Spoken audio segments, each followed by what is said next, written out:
आज मैं दो इंटरेस्टिंग मूवीज यानी गुलिवर्स ट्रेवल्स और आर्ट बॉय को एक्सप्लेन करूंगी। तो चलिए पहले गुलिवर्स ट्रेवल्स मूवी को एक्सप्लेन करते हैं। मूवी के स्टार्ट होते ही हमें एक लड़का दिखाया जाता है जिसका नाम गुलिवर होता है और वो हमेशा ही हैप्पी मूड में रहा करता था, जो कि एक कंपनी के लिए काम करता था। एक दिन गुलिवर किसी लड़के का इंटरव्यू ले रहा होता है जिसमें वो उस लड़के से कुछ ऐसे क्वेश्चंस करता है जो जॉब से रिलेटेड नहीं होते, लेकिन तभी वो ये जान पाता है कि वो लड़का तो सिलेक्ट हो गया है। फिर गुलिवर उस लड़के को पूरे ऑफिस का विजिट करवाता है। वहाँ पर एक और लड़की भी होती है जिसका नाम डार्सी होता है और गुलिवर उस न्यू एम्प्लॉय को डार्सी से भी मिलवाता है। वो न्यू एम्प्लॉय उन दोनों को देखकर समझ जाता है कि गुलिवर उस लड़की में इंटरेस्टेड है, लेकिन गुलिवर की हिम्मत नहीं होती कि वो उस लड़की से कैसे बात करे। फिर गुलिवर और वो न्यू एम्प्लॉय दोनों एक लिफ्ट के जरिए जा रहे होते हैं, मगर इतनी ही देर में वहाँ पर डार्सी भी आ जाती है। तो वो न्यू एम्प्लॉय उन दोनों को अकेला छोड़कर वहाँ से चला जाता है ताकि वो दोनों एक दूसरे से बात करें, एक दूसरे को अंडरस्टैंड करें। नेक्स्ट डे हम गुलिवर को देखते हैं जो कि ऑफिस में एंजॉय कर रहा होता है, लेकिन इतनी ही देर में वहाँ पर वो न्यू एम्प्लॉय आ जाता है जो गुलिवर को बताता है कि क्या तुम जानते हो कि मेरी प्रमोशन हो गई है और अब से मैं तुम्हारा बॉस हूँ। फिर वो न्यू एम्प्लॉय गुलिवर को ये भी कहता है कि तुम्हारी नेचर ही है जिसकी वजह से अभी तक तुम्हें कोई प्रमोशन नहीं मिली, इसीलिए तुम्हें अपनी नेचर को चेंज करना चाहिए, क्योंकि तुम्हारी नेचर की वजह से ही डार्सी भी अभी तक तुम में इंटरेस्टेड नहीं हुई। ये बातें सुनकर गुलिवर थोड़ा अपसेट हो जाता है और इसके बाद वो डार्सी के ऑफिस में जाता है। वहाँ जाकर वो एक फॉर्म उठा लेता है जो कि ट्रैवलिंग का फॉर्म था। डार्सी उससे पूछती है कि क्या तुम्हारा ट्रैवल में कोई इंटरेस्ट है, जिस पर गुलिवर कहता है कि यस, बहुत ज्यादा। वो बताता है कि मैं न्यूयॉर्क, इंग्लैंड, इवन इंडिया भी घूम कर आया हूँ। ये सुनकर डार्सी खुश हो जाती है और वो गुलिवर को कहती है कि फिर तो तुम्हें जरूर कुछ न कुछ लिखना चाहिए उन जगहों के बारे में जहाँ पर तुम घूम कर आए हो। लेकिन गुलिवर जब कुछ लिखने लगता है तब उसे कुछ भी नहीं याद आ रहा होता कि उसे लिखना क्या चाहिए, क्योंकि डार्सी को इम्प्रेस करने के लिए गुलिवर ने उसके साथ झूठ बोला था, जबकि वो तो कहीं पर भी नहीं गया था। लेकिन तभी वो अलग अलग पैराग्राफ, अलग अलग आर्टिकल से अपना एक आर्टिकल बनाता है, जिसे देखकर डार्सी काफी खुश होती है और वो उससे काफी इम्प्रेस भी हो जाती है। डार्सी उससे कहती है कि फिर तो तुम्हें बरमूडा ट्रायंगल पर जाकर जरूर कुछ न कुछ लिखना चाहिए। फिर नेक्स्ट डे गुलिवर बरमूडा के लिए निकल पड़ता है, जहाँ पर बोट का कैप्टन उसे बोट तक ले जाता है और उसे बोट चलाने की सारी इंस्ट्रक्शंस देता है कि आपने सिर्फ रेड निशान को फॉलो करते हुए आगे बढ़ना है और फिर तुम बरमूडा ट्रायंगल पर पहुँच जाओगे और जब तुमने वापिस आना हो तो इस बटन को बैक घुमा देना। जिस पर गुलिवर कहता है कि ये काम मेरे लिए कोई बड़ी बात नहीं है, मैं तो दिखना इसे कितनी आसानी से कर दूंगा। इसके बाद गुलिवर बरमूडा ट्रायंगल के लिए निकल जाता है, लेकिन रास्ते में ही उसकी आंख लग जाती है, उसे नींद आ जाती है। लेकिन तभी उसकी बोट एक समुद्री तूफान में फंस जाती है और जब उसकी आंख खुलती है तो जो कुछ भी वो वहाँ पर देखता है वो देखकर वो काफी शॉक्ड रह जाता है, क्योंकि बहुत से लोग उसकी बॉडी उसके चेस्ट पर खड़े हुए थे और उन लोगों ने गुलिवर को रस्सियों से बांधा हुआ था और जो लोग उसके ऊपर चढ़े हुए हैं वो बहुत ही छोटे छोटे लोग हैं जिन्हें बोने लोग भी कहा जाता है। उन छोटे लोगों ने गुलिवर के ऊपर लकड़ी का एक ब्रिज भी बना रखा था और वो छोटे लोग गुलिवर को एक जॉइंट समझ रहे थे जो उन लोगों को मार देगा, उन्हें खा लेगा। वहाँ पर उन छोटे छोटे लोगों की एक पूरी आर्मी थी, वहीं पर उन छोटे लोगों की आर्मी का एक जनरल भी था। लेकिन तभी गुलिवर खुद को आजाद करने के लिए खड़ा होने की कोशिश करता है, लेकिन वो छोटे लोग उसे फिर से खींचने लगते हैं और तभी गुलिवर फिर से गिर जाता है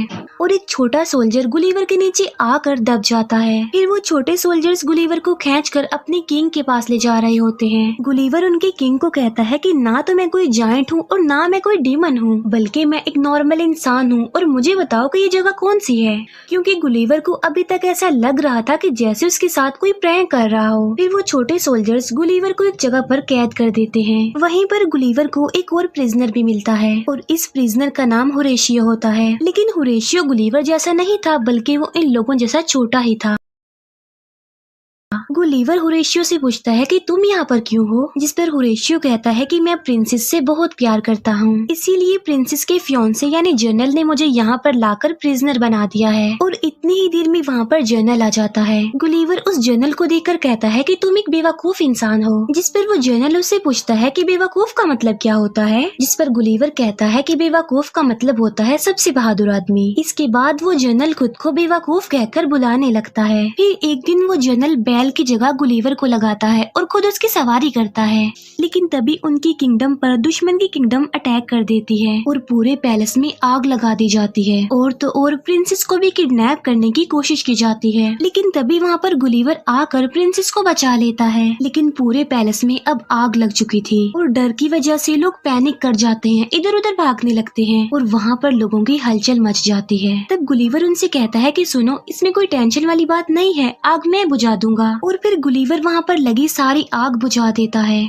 इसी बीच वो जनरल भी भीग जाता है। जनरल को काफी गुस्सा आ जाता है और वो वहाँ से चला जाता है। ये देखकर किंग गुलिवर से काफी खुश हो जाता है और वो उसे खाने पर इनवाइट करता है, जिस पर गुलिवर कहता है कि मैं खाने के लिए तो आ जाऊंगा, लेकिन मेरी एक शर्त है और वो ये कि होरेशियो को आजाद किया जाए। तब किंग गुलिवर की बात मान लेता है और होरेशियो को आजाद कर दिया जाता है। फिर गुलिवर किंग और उन सारे लोगों के साथ खाना खा रहा होता है। तभी किंग गुलिवर से पूछता है कि क्या तुम रिवर से आए हो, जिस पर गुलिवर कहता है कि नहीं तो मैं तो न्यूयॉर्क से आया हूँ। और तभी वो सब लोग गुलिवर को न्यूयॉर्क का प्रेसिडेंट समझने लगते हैं। ये देखकर गुलिवर वहाँ पर बड़ी बड़ी बातें करने लगता है कि किस तरह मैंने न्यूयॉर्क के साथ साथ वहाँ पर रहने वाले लोगों को भी बचाया और अब मैं न्यूयॉर्क का सबसे इंटेलिजेंट और पावरफुल प्रेसिडेंट हूँ। तब किंग गुलिवर को कहता है कि बहुत जल्द हम लोग तुम्हारी वोट ढूंढ लेंगे। फिर किंग गुलिवर के लिए एक काफी बड़ा घर बनवाता है ताकि गुलिवर वहाँ पर आराम से जिंदगी गुजार सके। फिर हम देखते हैं कि गुलिवर और होरेशियो इस बारे में डिस्कस कर रहे होते हैं कि आखिर प्रिंसेस को इम्प्रेस कैसे किया जाए। फिर गुलिवर जैसे जैसे होरेशियो को बताता है, होरेशियो सारी उसकी बातों को फॉलो करता है, जहाँ पर गुलिवर होरेशियो से वो सारी बेवकूफियों वाली हरकतें करवाता है जो वो खुद भी करता रहता है। मगर इसके बावजूद भी प्रिंसेस होरेशियो से इम्प्रेस हो जाती है। उसी रात को वो जनरल गुलिवर की बोट ढूंढ लेता है, क्योंकि जनरल जल्द से जल्द गुलिवर को वहाँ से निकालना चाहता था। बोट में गुलिवर को अपना मोबाइल मिल जाता है, जिसमें डार्सी का वॉइस मैसेज आया होता है और गुलिवर उसे सुनने लगता है। मैसेज में डार्सी ने गुलिवर को कहा होता है कि मैं तुमसे मिलने के लिए वहाँ पर आ रही हूँ। फिर हम देखते हैं कि एक बार फिर से दुश्मन की किंगडम ने उनकी किंगडम पर अटैक कर दिया है। तभी होरेशियो गुलिवर को आकर बताता है कि हमारे किंग ने किंगडम का जनरल तुम्हें बना दिया है, इसीलिए अब तुम्हें ही हमारी किंगडम की हिफाजत करनी है। फिर गुलिवर दुश्मन की किंगडम से लड़ने के लिए उनके सामने आता है। वो उन्हें समझाने की काफी कोशिश करता है कि यहाँ से वापस लौट जाओ, लेकिन दुश्मन गुलिवर की बात नहीं सुनते और पत्थरों से उस पर अटैक करने लगते हैं, जिसका गुलिवर पर जरा भी असर नहीं होता। फिर गुलिवर उनकी बोट्स को खींचकर किनारे तक ले आता है। इस तरह गुलिवर उनकी किंगडम को बचा लेता है और अब वो जनरल गुलिवर से और ज्यादा जेलस होने लग गया था। फिर गुलिवर और बाकी लोग अपनी जीत को सेलिब्रेट कर रहे होते हैं। वहाँ पर गुलिवर को एक हीरो बना दिया जाता है और तो और उसे बहुत सारी सर्विसेज भी प्रोवाइड की जाती हैं। प्रिंसेस जनरल से अपनी एंगेजमेंट तोड़ देती है, जिसकी वजह से जनरल को काफी गुस्सा आ जाता है और वो दुश्मनों के किंग के पास चला जाता है। जनरल ने गुलिवर की बोर्ड से वो मैगजीन चुरा ली थी जिसमें रोबोट बनने का सारा मेथड लिखा हुआ था। तब वो जनरल रोबोट बनकर गुलिवर के सामने आ जाता है। गुलिवर जब उस रोबोट को देखता है तो वो काफी डर जाता है और रोबोट उसे हवा में उछालकर फेंकने लगता है और सबको गुलिवर की रियलिटी पता चल जाती है और वो सबको बताता है कि मैंने जो कुछ भी कहा, जो बड़ी बड़ी बातें की, वो सारी झूठ थी। फिर वो जनरल गुस्से में आकर गुलिवर को बांधकर कहीं पर भेज देता है। गुलिवर एक जगह पर पहुंचता है जहां पर उसे लगता है कि अब वो अपने जैसे लोगों के बीच में आ गया है, मगर इस बार तो वो ऑपोजिट जगह पर आ गया था। पहले जहां पर वो छोटे लोगों में चला गया था और अब अपने से कई गुना बड़े लोगों में आ गया था, जहां पर एक बच्चे ने गुलिवर को खेलने वाले डॉल बना लिया था। और तभी गुलिवर वहां पर होरेशियो से मिलता है। होरेशियो उसे बताता है कि हमारे एरिया में डार्सी तुमसे मिलने आई है, लेकिन जनरल ने उसके साथ साथ किंग को भी प्रिजनर बना लिया है और अब तुम ही हो जो उनकी हेल्प कर सकते हो और उन्हें छुड़ा सकते हो। और तब रात को ही गुलिवर डार्सी और किंग के पास पहुंच जाता है। अगले दिन गुलिवर और उस रोबोट के बीच में फाइट होती है और यहाँ पर रोबोट गुलिवर पर भारी पड़ता है, क्योंकि वो गुलिवर को काफी मारता है, लेकिन होरेशियो रोबोट की कुछ वायर्स को काट देता है। तब मौका मिलते ही गुलिवर उस रोबोट को मार डालता है और इस तरह से वो लोग जीत जाते हैं। इसके बाद किंग होरेशियो और प्रिंसेस की शादी के लिए भी एग्री हो जाते हैं और डार्सी भी गुलिवर की गलतियों पर उसे माफ कर देती है। लेकिन तभी वहाँ पर वो जनरल आकर प्रिंसेस को पकड़ लेता है, लेकिन तभी प्रिंसेस खुद को छुड़ाती है और वो जनरल को पंच मारती है, जिससे जनरल प्रिंसेस को छोड़ देता है। फिर डार्सी गुलिवर के पास जाती है और यहीं पर ये मूवी एंड हो जाती है। और अब मैं एक्सप्लेन करूंगी आर्ट बॉय मूवी को। मूवी के स्टार्ट होते ही हमें एक बच्चा दिखाया जाता है जिसका नाम पेल नॉर्मन होता है और वो ऑलमोस्ट 12 साल का होता है। पेल का स्कूल में कोई भी फ्रेंड नहीं होता। क्लास खत्म होने के बाद पेल स्कूल के टेरेस पर जाकर बैठ जाता है। वो वहाँ पर बैठा एप्पल खा रहा होता है, लेकिन तभी पेल की नजर अपने एक फ्रेंड पर पड़ती है जिसे दो लड़के परेशान कर रहे थे। तभी पेल उस एप्पल को ही उन लड़कों पर फेंक देता है और ऐसा करते ही वो फौरन चुप जाता है, लेकिन वो दोनों शरारती लड़के पेल को देख लेते हैं। फिर वो दोनों उसके दोस्त को छोड़कर पेल के पीछे पड़ जाते हैं। तो वो खुद को छुपाने के लिए एक घर के गार्डन में चला जाता है। उन दोनों शरारती बच्चों को पेल कहीं पर नजर नहीं आता, इसीलिए वो वहाँ से चले जाते हैं। इसके बाद पेल भी अपने घर के लिए चला जाता है। हम देखते हैं कि उसकी बॉडी पर एक आंट चढ़ गई है और वो आंट उसके गले पर पहुंचकर उसे काट लेती है और थोड़ी देर गुजर जाने के बाद वो बेहोश हो जाता है। लेकिन जैसे ही उसे होश आती है तो वो अपने घर के लिए निकल पड़ता है। पेल देखता है कि उसकी एक फ्रेंड है जिसका नाम अमेंडा है, जिसके फादर टीवी पर लाइव आ रहे हैं। इसके बाद पेल ब्रेकफास्ट करने लगता है, जहाँ उसके साथ कुछ अजीबोगरीब होने लगता है। वो मिल्क बॉक्स उठाता है, लेकिन जैसे उसे वापस रखने लगता है तो वो मिल्क बॉक्स उसके हाथ से चिपक जाता है और जब वो उसे दूसरे हाथ से हटाने की कोशिश करता है तो वो उसके दूसरे हाथ से चिपक जाता है। फिर वो उसे छुड़ाने के लिए अपने फादर को बोलता है, लेकिन फिर जैसे ही वो अपना जूस का गिलास उठाता है तो वो भी टूट जाता है। फिर पेल अपने स्कूल में चला जाता है। स्कूल में जाकर पेल अपने एक फ्रेंड से टकरा जाता है। फिर वो क्लास में जाने के लिए दरवाजे को खोलने की कोशिश करता है, लेकिन दरवाजा बजाय खुलने के टूटकर उसके हाथों में ही आ जाता है। यहाँ पर ये बात तो क्लियर हो जाती है कि चीजें उसके हाथों से चिपक रही थी और वहीं पर पेल का फ्रेंड खड़ा हुआ ये सब कुछ देख पा रहा था, इसीलिए उसे पेल पर शक होने लगता है कि वो किसी पावर्स का मालिक है। फिर पेल स्पोर्ट्स की क्लास के लिए बाकी स्टूडेंट्स के साथ बैठा होता है। वहीं पर उसका फ्रेंड भी होता है जो पर नजर रख रहा था और तभी टीचर सबसे पहले पेल को बुलाता है और उन बच्चों को कोई न्यू गेम सिखाने के लिए वो पहला टेस्ट पेल के साथ ही करता है। जैसे ही टीचर पेल पर अटैक करता है तो पेल जाकर नीचे गिर जाता है। फिर टीचर उसे दोबारा से उठने को बोलता है और तब पेल एक बार फिर से गिर जाता है और अब तीसरी बार पेल फिर से रेडी हो जाता है। वहाँ पर सारे बच्चे उनको देख रहे होते हैं। टीचर एक बार फिर से पेल पर अटैक करता है, लेकिन इस बार पेल एनर्जेटिक होकर मुकाबला करता है और वो हर बार टीचर के अटैक से बच जाता है और लास्ट में वो अपने टीचर पर सिर्फ एक बार हल्का सा अटैक करता है, जिससे उसका टीचर काफी दूर जाकर गिरता है। पेल को देखकर सारे काफी हैरान रह जाते हैं और ये देखकर पेल वहाँ से भाग जाता है। फिर वो अपने घर के लिए जा रहा होता है, जहाँ पर उसका फ्रेंड भी आ जाता है। पेल का फ्रेंड उसे क्वेश्चंस करता है उसकी पावर के बारे में, मगर पेल उसकी बातों पर ज्यादा ध्यान नहीं देता। तब पेल का फ्रेंड उसे सुपर हीरोज की एक कॉमिक बुक देता है। पेल उस कॉमिक्स बुक को पढ़ता है और साथ साथ सुपर हीरोज के ड्रीम भी देखता है। फिर पेल स्कूल जाते ही सबसे पहले अपने फ्रेंड के पास जाता है और वो अपने फ्रेंड को बताता है कि मुझे एक आंट ने काट लिया था और उसके बाद से ही मैं ऐसा हो गया हूँ, यानी मेरे साथ कुछ न कुछ अजीब हो रहा है। ये बात सुनकर पेल का फ्रेंड उसे अपने घर ले जाता है, जहाँ पर पेल को हर तरफ सुपर हीरोज के इक्विपमेंट्स मिलते हैं। इसके अलावा उसका घर काफी एडवांस था। पेल का फ्रेंड ये चेक करने की कोशिश करता है कि उसके पास किस किस्म की पावर है और वो अलग अलग तरह के एक्सपेरिमेंट्स करके ये सब कुछ चेक कर रहा था। जैसे कभी वो पेल से बुक बाइट करवाता है, कभी उसे हवा में फ्लाई करने की कोशिश करता है। इसके अलावा वो उसे सुपर हीरो का कॉस्ट्यूम भी पहनाता है ताकि वो बिल्कुल सुपर हीरो ही लगे। और काफी नाम सोचने के बाद फाइनली पेल अपने लिए आर्ट बॉय नाम सिलेक्ट कर लेता है। फिर हम देखते हैं कि एक चोर एक लेडी का पर्स चुरा कर भाग गया है। पेल उस चोर के पास जाता है और उस पर्स को वापस करने के लिए बोलता है। चोर उसे नॉर्मल बच्चा समझता है और उसे सीरियस नहीं लेता, इसीलिए वो पेल को डराने की कोशिश करता है और पेल पीछे पीछे होने लगता है। लेकिन तभी वो चोर देखता है कि ये बच्चा तो दीवार पर चढ़ रहा है और यहाँ पर पेल को अपनी एक और पावर का पता चल जाता है और पेल उस चोर को पकड़ लेता है और इतनी ही देर में वहाँ पर पुलिस भी आ जाती है और उस चोर को पकड़ लेती है।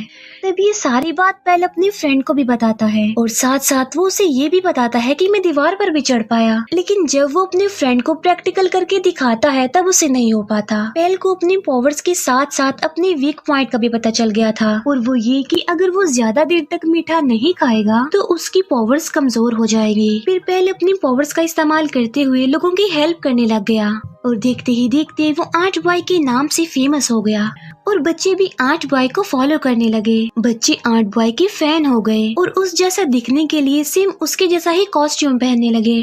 फिर एक दिन पेल की फ्रेंड अमेंडा जब अपने रूम में होती है तब वहाँ पर एक आदमी आता है जिसने अजीब से कपड़े पहने होते हैं। वो आदमी अमेंडा को किडनैप करके ले जाता है। यहाँ पर हम इस आदमी का नाम जान पाते हैं और इसका नाम फ्ली होता है। फिर अगले दिन हम देखते हैं कि एक बच्चा स्कूल की छत से लटका हुआ है, जिसे देखकर एंट बॉय उसे बचाने के लिए जाता है। और जब एंट बॉय उसके पास पहुंचता है तो वो दिखता है कि ये कोई बच्चा नहीं बल्कि सिर्फ एक डॉल है जिसे वहाँ पर अमेंडा की सिस्टर ने रखा था एंट बॉय को वहाँ पर बुलाने के लिए, ताकि वो एंट बॉय की हेल्प लेकर अमेंडा को वापस ला सके। अमेंडा की सिस्टर एंट बॉय यानी पेल को बताती है कि कोई फ्ली नाम का आदमी मेरी सिस्टर अमेंडा को किडनैप करके ले गया है। वो आदमी काफी अजीब दिखता है और उसके कपड़े भी काफी अजीब थे और वो कोई नॉर्मल इंसान तो नहीं था क्योंकि वो उड़ पा रहा था।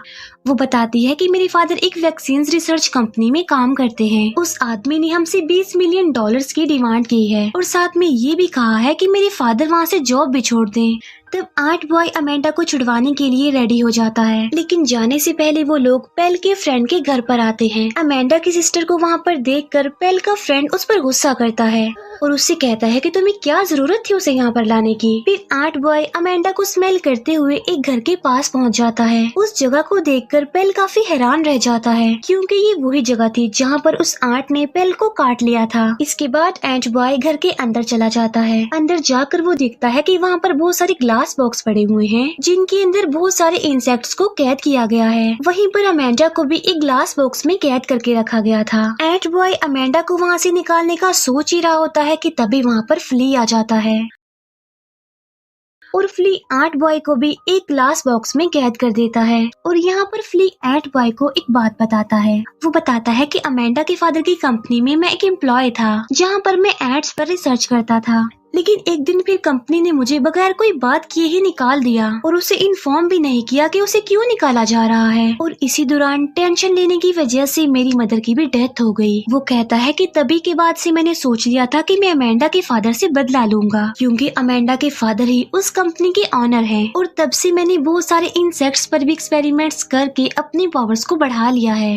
ताकि मैं अपना रिवेंज ले सकूं। और जिस एंट ने तुम्हें काटा था वो मेरी ही एंट थी जिस पर मैंने अपना आखिरी एक्सपेरिमेंट किया था और उस एंट के काटने की वजह से ही आज तुम इन पावर्स के मालिक हो और ये हमारी आपस की लड़ाई है, इसीलिए तुम हमारे बीच में मत आओ क्योंकि यही तुम्हारे लिए बेहतर होगा। और ये लोग तुम्हें नहीं बल्कि तुम्हारी पावर्स को पसंद करते हैं, यानी ये लोग पेल को नहीं बल्कि एंट बॉय को पसंद करते हैं क्योंकि पेल एक कमजोर बच्चा है जबकि एंट बॉय पावर्स का मालिक है। ये बातें सुनकर पेल को अपना पास्ट याद आ जाता है और तब वो डिसाइड करता है कि वो एंट बॉय नहीं बल्कि पेल बनकर ही जिंदगी गुजारेगा। फिर एक दिन पेल अपनी क्लास में होता है।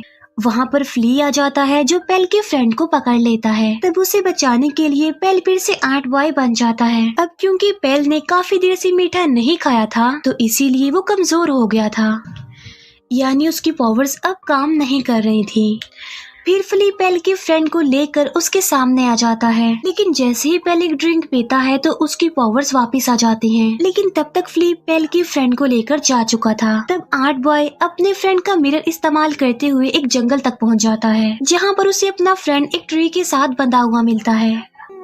और जैसे ही एंट बॉय उन रस्सियों से अपने फ्रेंड को आजाद करता है तभी वहाँ पर फ्ली आ जाता है और एंट बॉय और फ्ली की लड़ाई हो जाती है। इसी दौरान पेल का फ्रेंड पुलिस को भी कॉल कर देता है। फिर वो लोग फ्ली के पीछे लगे एक पाइप को निकाल देते हैं जिससे खून बहने लगता है और फ्ली भी अब कमजोर होने लगता है, जहाँ पर एंट बॉय उसे बहुत ज्यादा मारता है और उसे उठाकर दूर फेंकता है। लेकिन फ्ली अब उठ नहीं पाता और तभी वहाँ पर पुलिस आ जाती है जो फ्ली को पकड़ लेती है और उसे अरेस्ट करके ले जाया जाता है। इसके बाद पेल डिसाइड करता है कि वो एंट बॉय बनकर ही रहेगा और लोगों की हेल्प करेगा। और इसके साथ ही एंट बॉय मूवी भी यहाँ पर एंड हो जाती है। Thank you for watching.